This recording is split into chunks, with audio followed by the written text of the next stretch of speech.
কংগ্ৰেছৰ দৰে সদায় অসম বিৰোধী স্থিতি কৰা, কংগ্ৰেছে সদায় অসমৰ কাৰণে যি পাপ কৰি থৈ গৈছে, অন্যায় কৰি থৈ গৈছে, তেনেকুৱা কংগ্ৰেছৰ নেতা, বিশেষভাৱে কংগ্ৰেছৰ সৰ্বভাৰতীয় যি সভাপতি মল্লিকাৰ্জুন খৰ্গেৰ পুত্ৰ প্ৰিয়াংক খাৰ্গে যিদৰে মন্তব্য কৰিছে যে অসমত হেনো স্কিল নাই, অসমত হেনো ৰিচাৰ্চৰ স্কোপ নাই, মই ভাবোঁ এনেকুৱা যি এক জাতি বিৰোধী মন্তব্য কৰিছে, সেই ক্ষেত্ৰত আজি গৌৰৱ গগৈ নিজকে খুব ডাঙৰ অসমীয়া বুলি কয়, গৌৰৱ গগৈ কেৱল ৰাজনৈতিক মাধ্যমত অসমীয়া বুলি কয়, সেই গৌৰৱ গগৈ যেতিয়া অসমৰ বিৰুদ্ধে মাত মাতিল, অসমৰ বিৰুদ্ধে ক'লে, এষাৰো কথা তেওঁৰ বিৰুদ্ধে কোৱা আমি দেখা নাপালোঁ।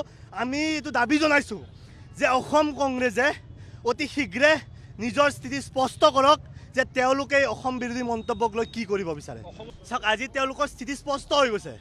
গৌৰৱ গগৈ নিজকে দম্বালি মৰা অসমীয়া বুলি কয়, কিন্তু যেতিয়া অসমৰ বিৰুদ্ধে মাত মাতিছে, নিজৰ ৰাজনৈতিক স্বাৰ্থ সিদ্ধি কৰি পেলাই গৌৰৱ গগৈ এটা বিৰোধী দলৰ উপদলপতি হৈ পেলাইও আজি অসমৰ পক্ষত থিয় দিব নোৱাৰিলে। ইয়াৰ কেইদিনমান আগত ইণ্ডিয়া এলায়েন্সৰ এগৰাকী নেতা তেজস্বী যাদৱে আমাৰ অসমৰ সন্মানীয় মুখ্যমন্ত্ৰীক চাইনিজ প্ৰডাক্ট বুলি কৈছিল। সেই বিশেষভাৱে সেই ক্ষেত্ৰতো তেওঁলোকে কিন্তু ৰাজনৈতিক ৰুটি বেলাৰ বাদ দি পেলাই তেওঁলোকে কোনো ধৰণৰ অসমৰ পক্ষত স্থিতি নহ'ল। আজি মই যিটো জানিছোঁ, আজি চাওক, ছেমি কণ্ডাক্টৰ ইণ্ডাষ্ট্ৰি হৈছে ইয়াত, ছেমি কণ্ডাক্টৰ ইণ্ডাষ্ট্ৰি হোৱাৰ পিছত প্ৰায় 1000 যুৱক যুৱতী এতিয়া ইতিমধ্যে তাত সংস্থাপন পাইছে, আৰু যেতিয়া ইয়াত কাম কাজ শেষ হৈ যাব তেতিয়া কিমান হাজাৰ হাজাৰ, মই ভাবোঁ যে হাজাৰ হাজাৰ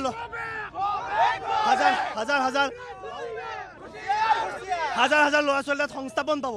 মই বুজি নাপাওঁ যে যোৱা 15 বছৰে আচলতে কংগ্ৰেছে আজি লাজ পাইছে, কংগ্ৰেছে আজি নিৰাশাত ভুগিছে যে যোৱা 15টা বছৰে অসমৰ কাৰণে, অসমৰ ৰাইজৰ লগত, অসমৰ যুৱ প্ৰজন্মৰ লগত তেওঁলোকে যিদৰে অন্যায় কৰিলে, সেই অন্যায় আজি তেওঁলোকে জ্বলন হৈ পেলাই তেওঁলোকে অন্য এখন ৰাজ্যৰ নেতাক লগাইছে অসম বিৰোধী মন্তব্য কৰিবৰ কাৰণে।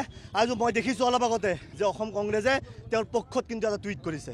অসম কংগ্ৰেছে কৈছে যে হয়, তেওঁ কোৱা কথাটো হয় বুলি কৈছে, আৰু সেইকাৰণে ইয়াত ইণ্ডাষ্ট্ৰি বহোৱা বুলি কৈছে। মই ভাবোঁ যে তেনেকুৱা যি স্থিতি, তেনেকুৱা স্থিতিক লৈ পেলাই সন্দেহ পৰিছে যে আমি ইমান দিনে শুনিছিলোঁ যে কংগ্ৰেছে সদায় অসম বিৰোধী স্থিতি লৈ আহিছিল, তাৰ যি প্ৰমাণ কৰি দেখুৱালে।